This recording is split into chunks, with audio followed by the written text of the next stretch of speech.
I feel horrible for teams who spend a lot of money on paid advertising and they send, a marketing manager to a site that doesn't answer any of their questions, betrays them from a brand perspective, doesn't show any proof that this company has solved problems for people like me. What is happening, friends? Welcome back to another powerful episode of Marketing by Design. I'm super excited to share this episode with you guys. Recently, I was a guest on my friend Alexander Ferguson's podcast.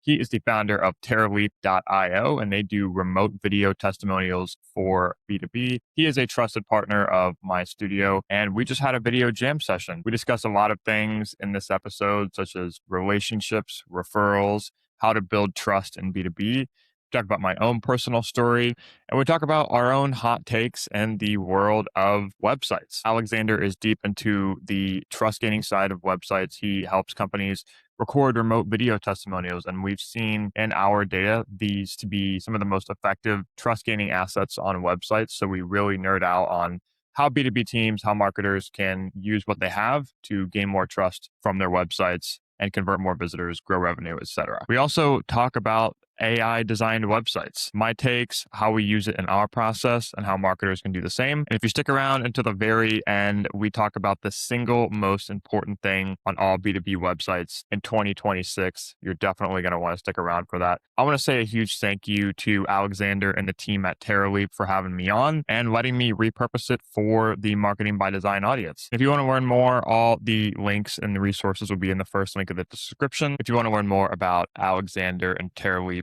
and how to earn trust on websites in general. Super excited to get into this. Happy Tuesday. Shoot me a DM on LinkedIn or shoot me an email if you want to get in touch. And without further ado, enjoy the episode. I am excited to have Andy Milligan join me today. He's the founder of MMG Design, a Webflow certified web design studio in Columbus, Ohio. And you have helped over 80 B2B brands be able to help them trust through intentional design. And he hosts the Marketing by Design podcast.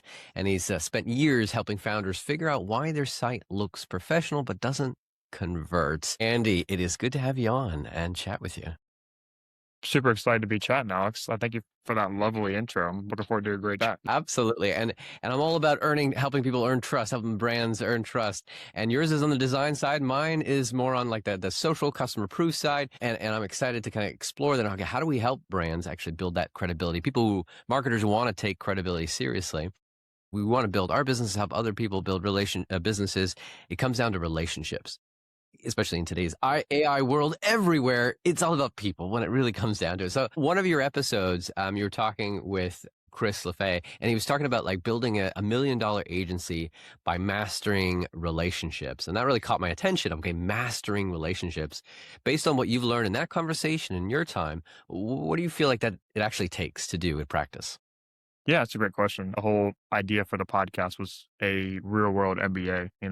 I've gotten to Chris is one of them. It's a good example that you mentioned, but also people like Andy Crestadina, other agency owners that are more on the full service side, they've done the same thing. I mean, Orbit Media is Andy's agency based in Chicago, and they're at $8 to $10 million a year, and they've never run a single paid ad. Like they've done some paid stuff with conferences and things like that, sponsorships, but they've never, opened up Google ads or we even ran, LinkedIn ads, which was not even what I would classify as the norms of paid marketing.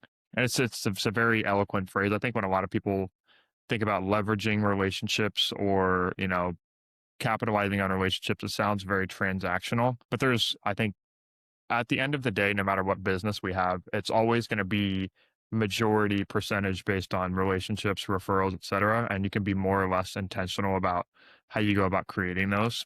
But yeah, that's been kind of the through line of all the big agency owners that, we've done subcontract work for that I've got an interview on the podcast, things like that, is that you basically show up and you go first. So like things like proactive outreach, checking up on people that, you haven't had and you don't actually have a business need for, you just want to reconnect. And the idea of like going first is the idea that Jay Klaus, who's a friend of mine, recommended, is like the mind share that you have with someone when you reach out without having like a pitch slap at the end.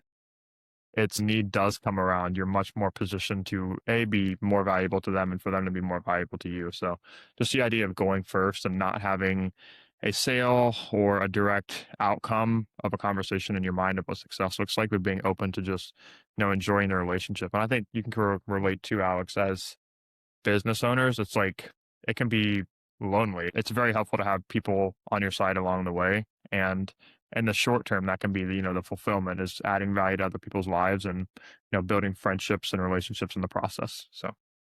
So much of our energy, our life, our time each day is spent working, and a business owner probably even more. So you're thinking about it at night, you're waking up in the morning, and it's nice when you can enjoy the work that you're doing, and it's not a drain suck, but actually adds energy because you're helping other folks and the way you're executing it. I'm kind of curious for you of an example of a specific relationship that turned into real revenue. I see the business end impact in the end and how it compounds over time. Anything come to your mind? Yeah, I mean, so many. I know I had one prepared for this episode in particular, but even the two that I just mentioned, like Andy and Chris, like I showed up and I gave them like the best interview I possibly could. Hired, a team of editors to make the episode look really good, posted on our platforms, things like that, things that you have done like proactively going first to say like, how can we make this as valuable as I can for the host? Those of like that subcontracting revenue has been a big part of our business. So I live here in Columbus, Ohio. It's a great area for healthcare, for masterminds of like hospital systems. And I've been going to one that an agency in downtown Columbus runs. It's called Zoco Design. They do UX research.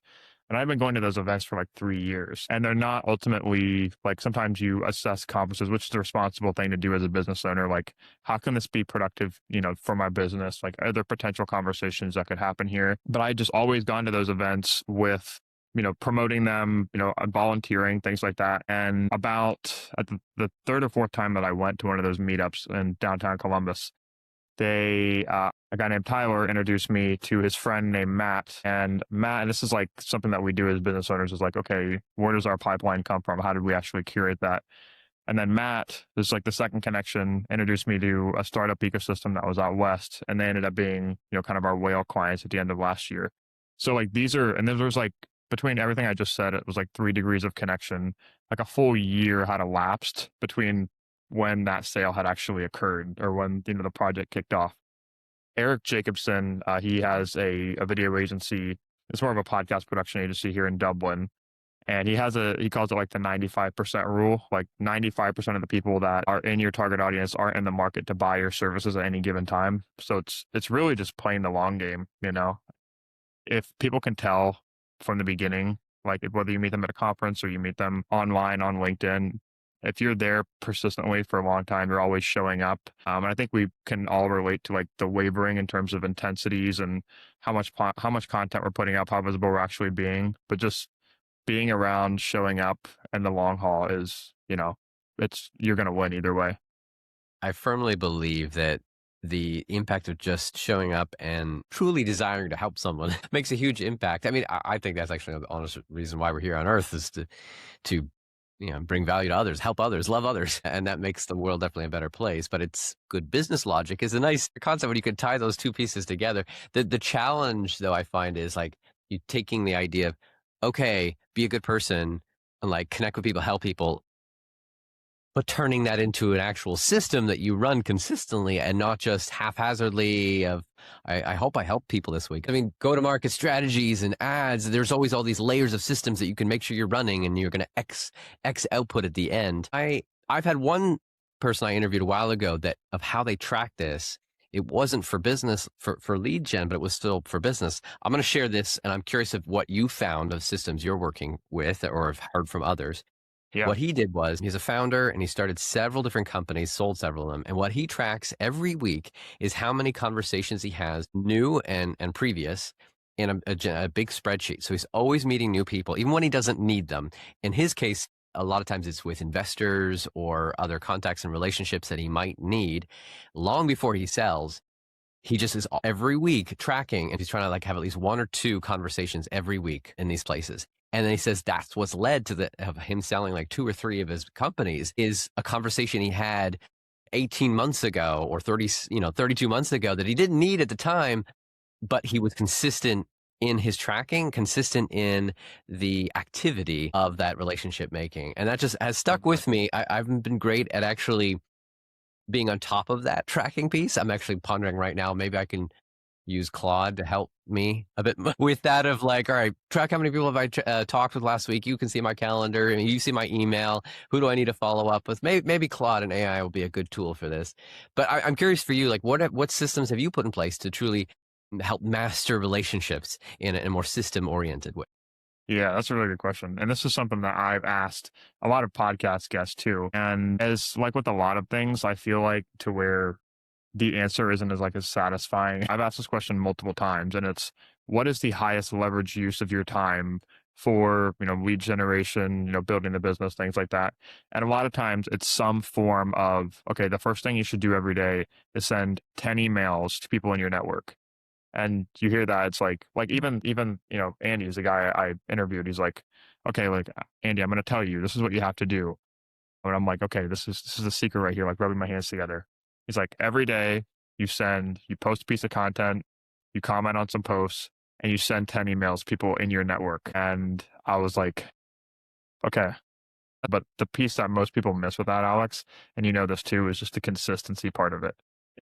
Because people do it for a couple weeks, and when it's the lag game, it's just such a long-term game. You kind of have to be in it for that first time to actually see the effect. Like that case study I mentioned where there's 3 degrees of connection, it's hard to be reinforced by the results of that if you haven't actually experienced the benefits of like the long-term approach. So that's why I'm sympathetic to people who are just getting started. They don't have the relationship capital. They don't have the connections and things like that to actually compound. And in the beginning, it's just a lot of inputs without seeing what it could actually lead to.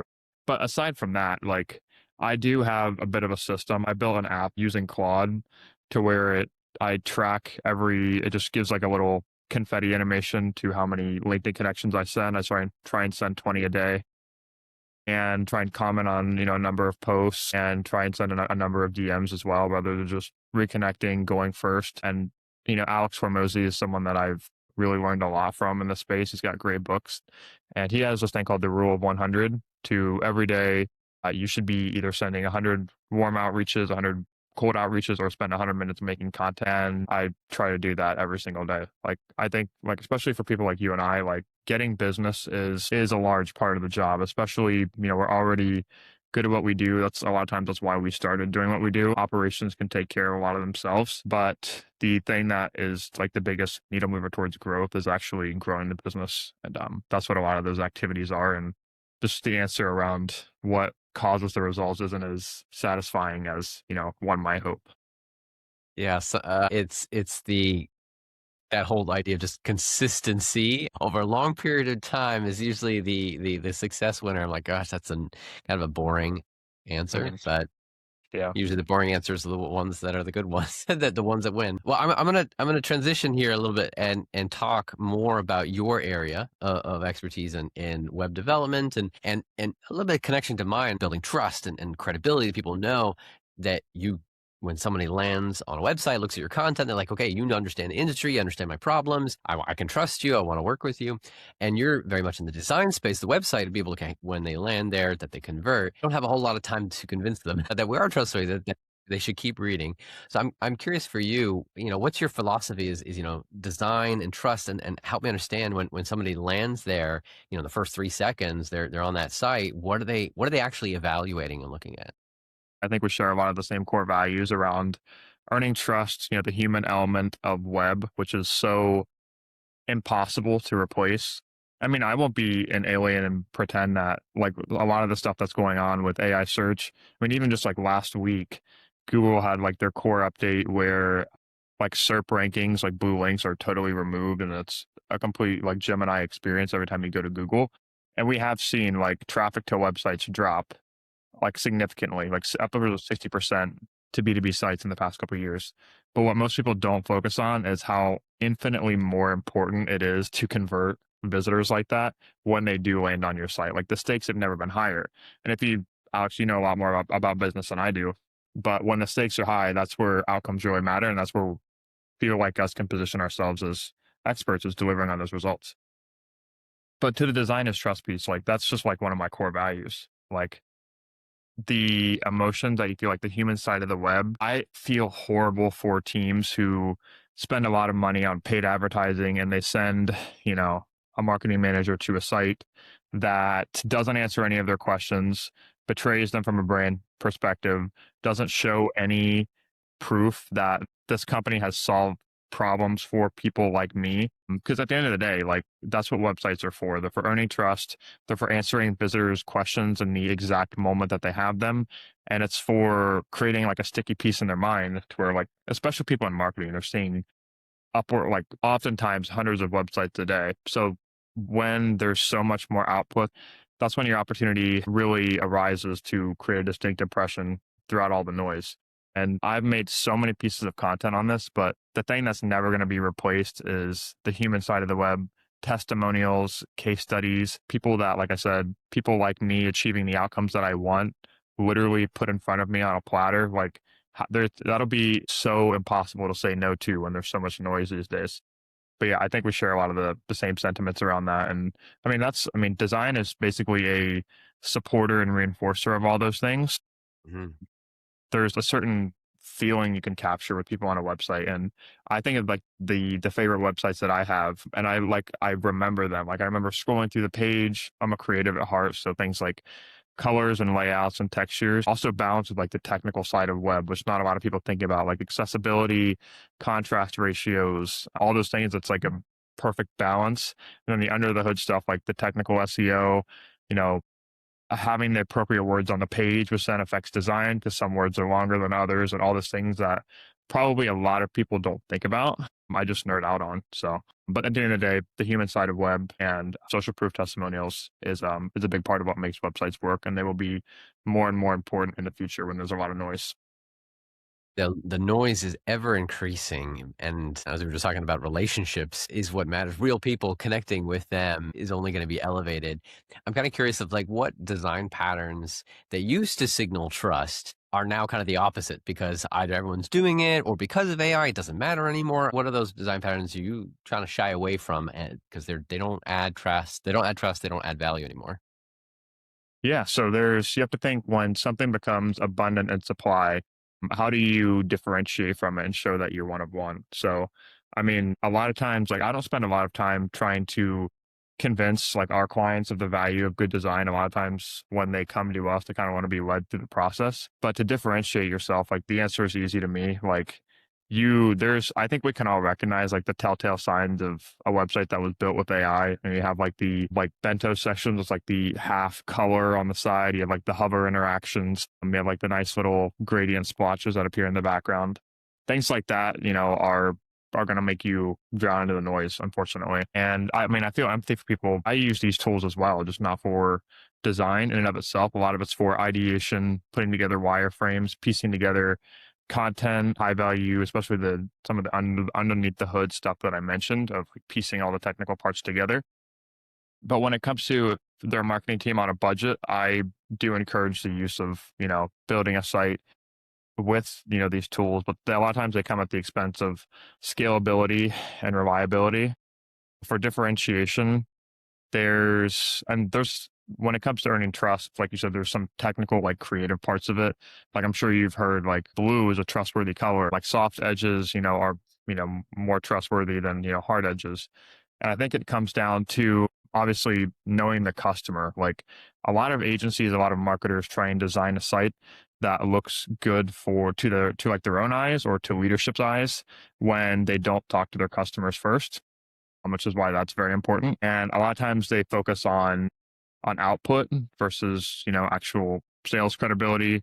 They don't include a lot of technical parts that make websites work, like FAQs, things like that, that directly speak to the customers. Like now more than ever, we have these tools that can, basically leverage the insights that, customers give us through things like testimonials and feedback.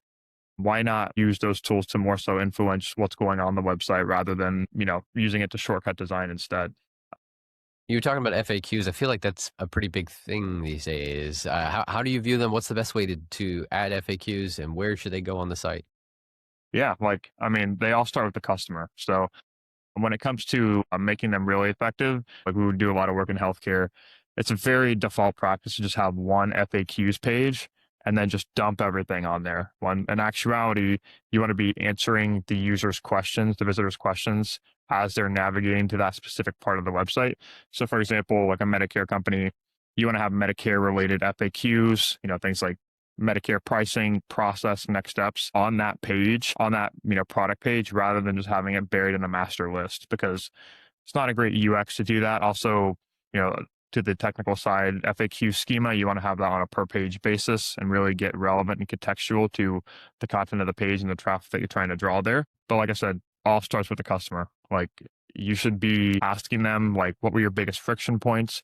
Did you have any struggles around pricing? Did you have any struggles in getting started? And focusing on what your best customers are telling you in order to make that journey from, cold audience to paying customer as seamless as possible and making it easy. Like, if people could only see your website, would they have everything they need to become a customer? And if they don't, then there's work to be done, Yeah. For you, as you're like designing, do you have any times where there's like an objection from the company internally of like, I don't want to do that, or I don't agree with that, but it's the right thing to do. Like, where are those conversations coming up these days for you? This all kind of comes back to something that business owners that we have to learn is like setting expectations. I've found because design needs to be bold. Like I said, in order to stand out, you have to do what your competitors aren't doing to some extent in order to get traction. So framing with context is very important. This is why we did what we did. And you never go wrong with tracing that logic back to what their customers say. So it's kind of a bulletproof, version of justifying your behavior, and also justifying it to what they already said their goals were. Like, something we always include in our, kickoffs and initial conversations is some reference of, okay, fast forward 3 months down the line, all the design and dev is complete. Like, what does success look like? And this is like the age-old question, and you probably know this as well, is like, when your customers tell you what success looks like, they're painting the roadmap for you, and all you have to do is follow. So that's a lot of it. Design can be a very emotional thing, especially for people who are very attached to the brand.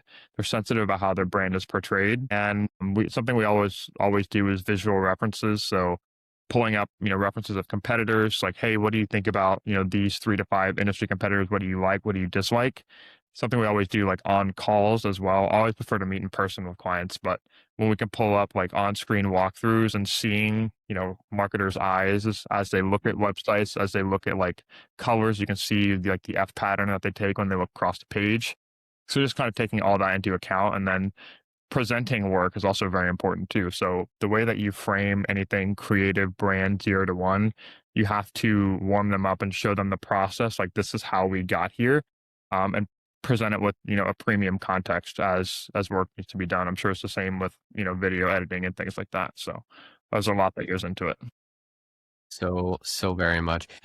What's usually like the trigger for you that folks are usually reaching out and say, okay, it's time for a rebrand, time for a redesign, time for a new website? Yeah, there's many. A lot of times it's a new marketing hire.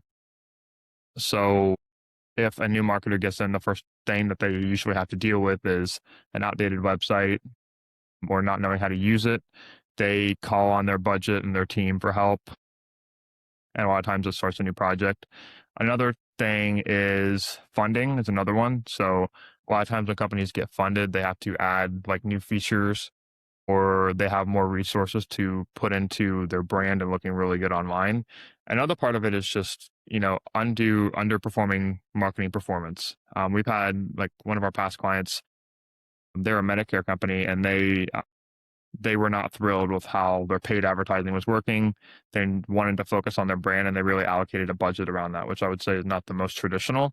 But I am a firm believer that, nailing your positioning and nailing your marketing means nailing the website. It's like it's what sales should reference, it's what marketing should reference. And it's supposed to move fast too. Like, I think with the technology right now, I mean, and the way we're passing it on to our clients is that, the website doesn't have to be a 3-month or a 2-quarter long process anymore. It can be something that moves fast. It can be like social media in the sense that you can post updates to an audience and doesn't have to go through a large approval process. That's fascinating, because there's what I find also is the need for updated or new customer stories, video, testimonial, social proof often comes in line with a website redesign. They're like, all right, we've got space here for new social proof because we know we need it, and everything usually aligns because of these triggers. Yeah. Absolutely.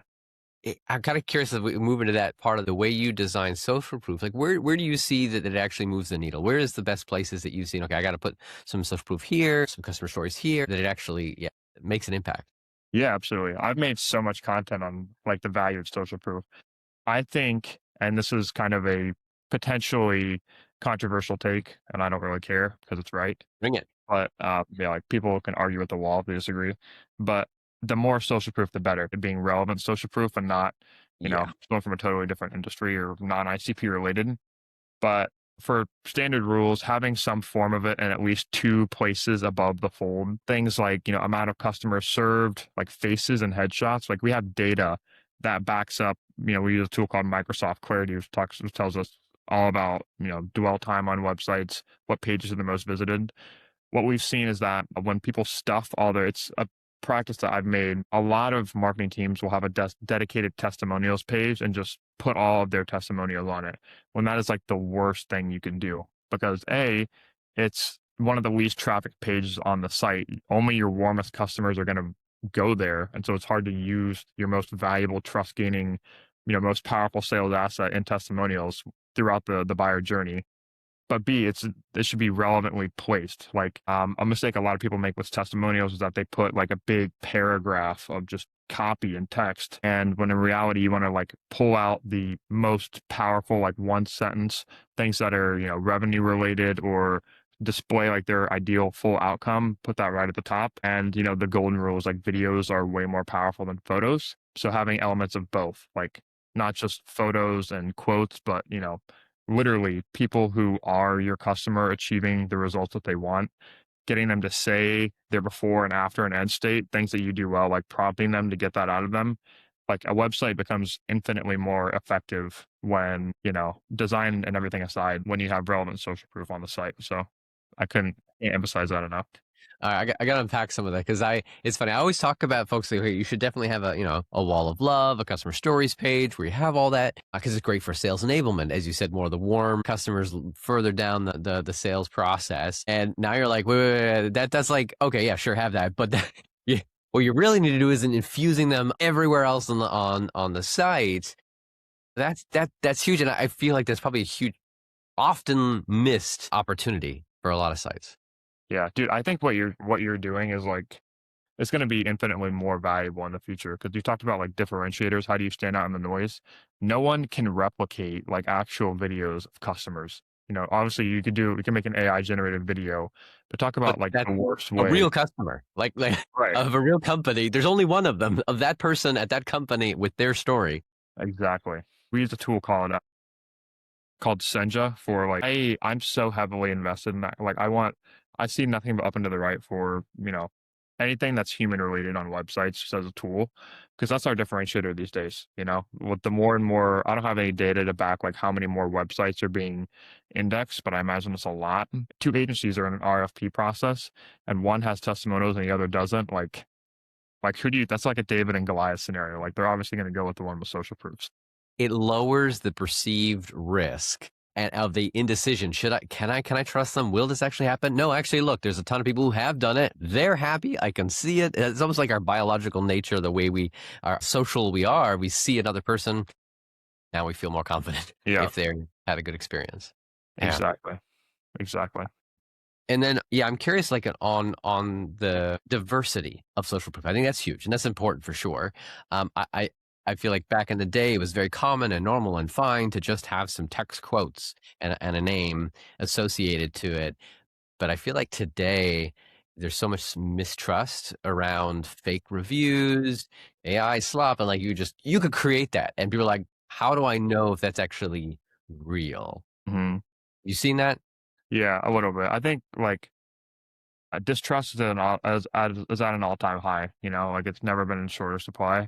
I think when it comes to social proof and the testimonial side, something that Senja does really well is like linking back to third-party sources. And there's obviously a line here. Like for example, on your conversion page, we've actually seen an A/B test. You don't want to put linkable social proof on your conversion page because you know, like if, for example, if you put like a G2 badge that links to a page with all your other competitors, like people are going to click that and go there. So there's some strategy around it, but linking back to even like light boxes, even if you have a static testimonial section, if you can open that up into like a full video that expands on it, that's kind of like the bread, I call it breadcrumbing. It's something that's small, condensable, digestible, and they're like, ooh, like that's really interesting.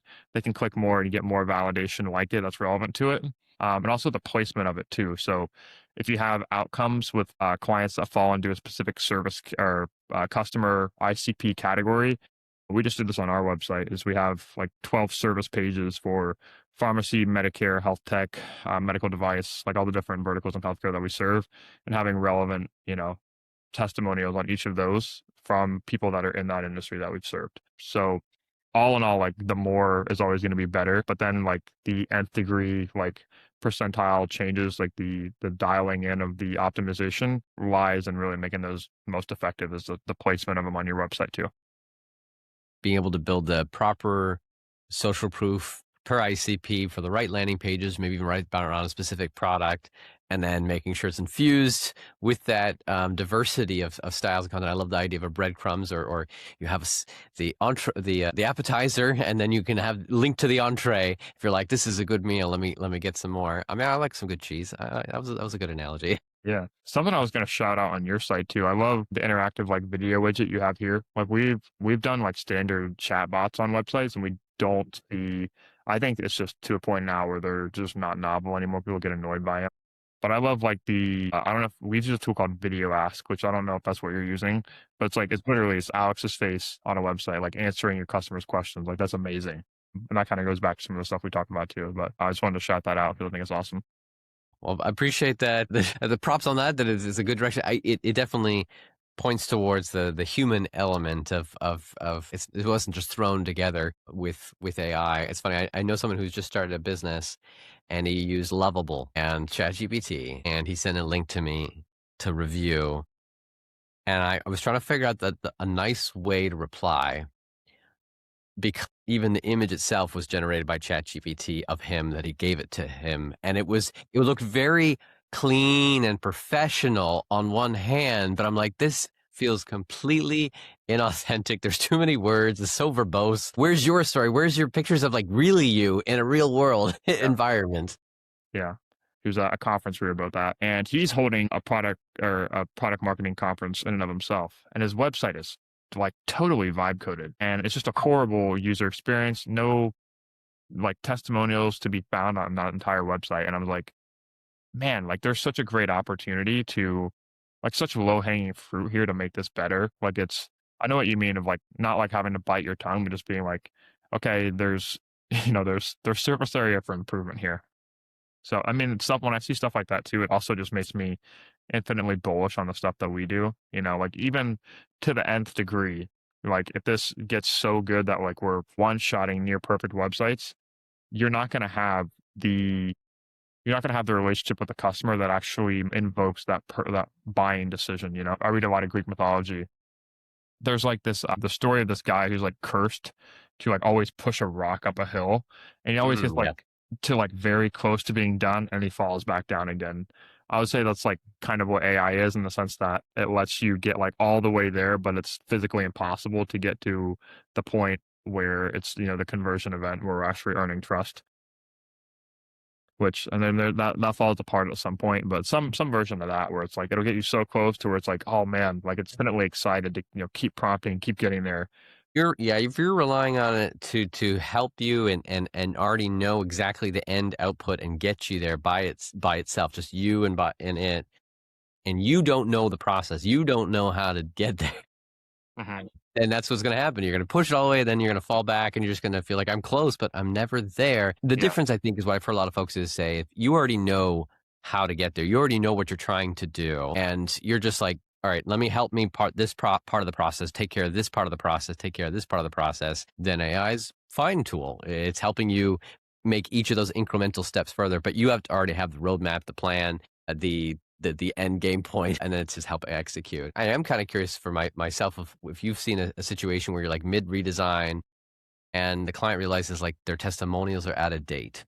So like they got all their objects and things are working, and they're like rolling that ball uphill, and they're like, wait, I don't have any of these, or you notice it, they don't have any, or they're out of date. What do you do at that step? Do you just kind of keep rebuilding it and like leave it as a placeholder? Do you stop and say, go collect some real quick? Like what's the process there you usually recommend? Yeah, so something is always going to be better than nothing. So even if they are outdated, a lot of times it's recommending having something live.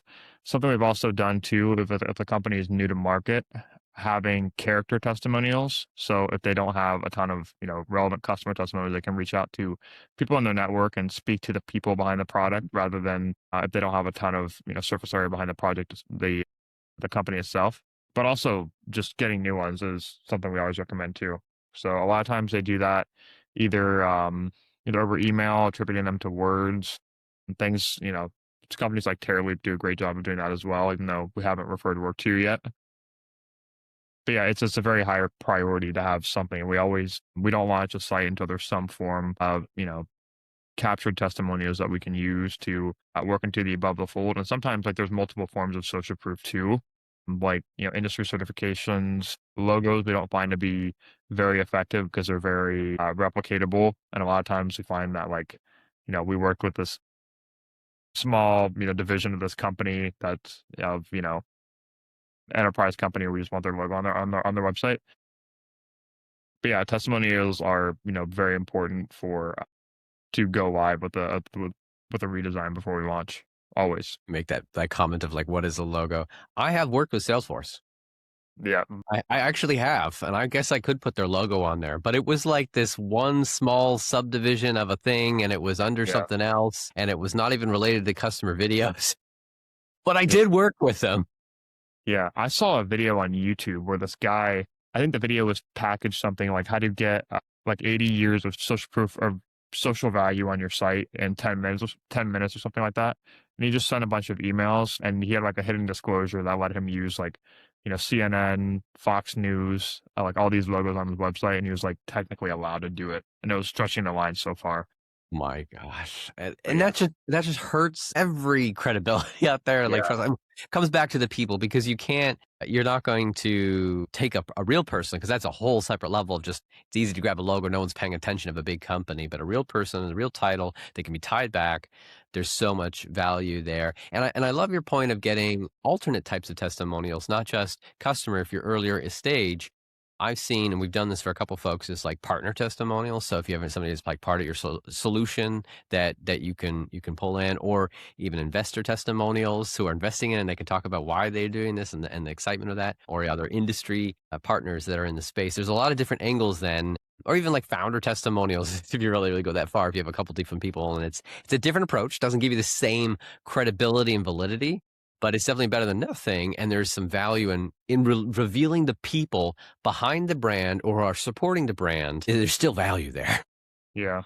Yeah. The worst thing you can do is have nothing, it's like what can set us apart from our, competitors or like what can we do that cannot be replicated is a good prompt for, any company, whether you're trying to figure out your own positioning or, trying to make your website effective. Like that's a very valuable prompt to carry over into what you're trying to put online for sure. Yeah. So in this age of AI, we talk about it all the time. AI is making it very possible for someone to generate a website that looks decent, even somewhat trustworthy.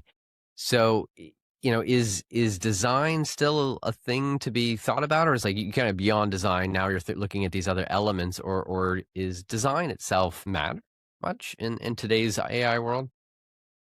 Yes, I do. And this isn't just me kind of like standing on a pedestal. Like I actually do buy into the fact that when production becomes so easy, like differentiation becomes more important. And that then leads to the seeking out of the actual experts that want to look better online. I mean, since we've specialized, we've gotten multiple more inbound leads from people that are in our industry. I'm not going to pretend that I saw the writing on the wall, but I knew we had to position ourselves around our best case studies and testimonials to really build value and authority in healthcare. And that's been the single best thing that I've done so far. There's going to be more and more service providers that are everything for everybody. And when you can differentiate and show like, hey, to our point with testimonials, like I've accomplished the results that you're looking for someone exactly like you. That's where the value lies. And we, even at the conference that we went to in Florida, a lot of the most profitable agencies, the most, you know, the freelancers, the fractionals in B2B that are killing it do one thing for one person and they're world class at it. I interviewed Anthony Perry, who's on the podcast about a year and a half ago almost. And he said, even when you're an agency and you have three different pricing models, that is still effectively three different businesses. I think we're all kind of circling the plane around like what is the one outcome for the one person. But there's a podcast about agency habits, and he talks about like narrowing down your ICP to like a meme level of like how can you know them so well that you know you're speaking to them only. Yes. And like if you go to a conference and you say like, oh, we serve B2B SaaS, or you're like, okay, that's you know, but how can you say like, okay, we work with you know $5 to $10 million private equity backed B2B SaaS who's just had a bad experience with you know their paid ads agency or whatever. Now you're like you know differentiated in the sense that it's going to be impossible to a send you the wrong customer, or you know people just aren't going to forget you. You know. Getting more specific, more niche is going to be essential for any business, definitely service. But I feel like because of AI in this world where we can create our own software, I feel like even software companies need to be in the same mentality of offering, having that clarity, meme clarity of who they're serving and why, and nothing can then replace them. All right, I gotta finish. If you can help me finish this statement here. In 18 months, B2B companies that haven't figured out blank on their websites will lose deals they should be winning. They haven't in 18 months they haven't figured out.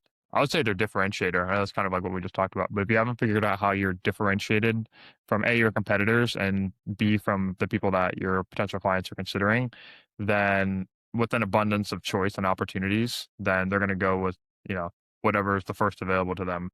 And you don't want to be just what's available. You want to be what's optimal to them. So I would say differentiation again. We're on the same page on a lot of pieces when it comes down to trust and credibility and the content, and your website just all comes together, the importance of that. Where can folks go to learn more about you and connect with you, Andy? Yeah, well, first of all, I want to say thank you. Like, I could tell, like, even when we connected above the fold, like, you're a genuine person. You went around and you talked to a lot of people. You added value first, and you stick around. Like I said, you're like basically the core example of what we talked about in the beginning of, you know, adding value and going first. So I want to commend you for what you're doing. This was like the highlight of my day. I've been looking forward to this for a while. So I want to commend you to keep going, and I hope we get to work together at some point. But yeah, you can find me. Our website domain is mmg.studio, and I'm perpetually on LinkedIn. So if you go to Alex's LinkedIn and look at his mutual connections, you'll find me in there somewhere. But yeah, Love it. And also subscribe to your podcast, Marketing by Design, right? yes, absolutely. And you'll also find this episode over there at some point as well, because we're going to recycle Well, it. because we share content distribution everywhere. That makes Yeah, sense. So whether you're listening to this on mine or Andy's, we're all connected. This has been a pleasure, man. And we will be talking more soon. amazing. Love it.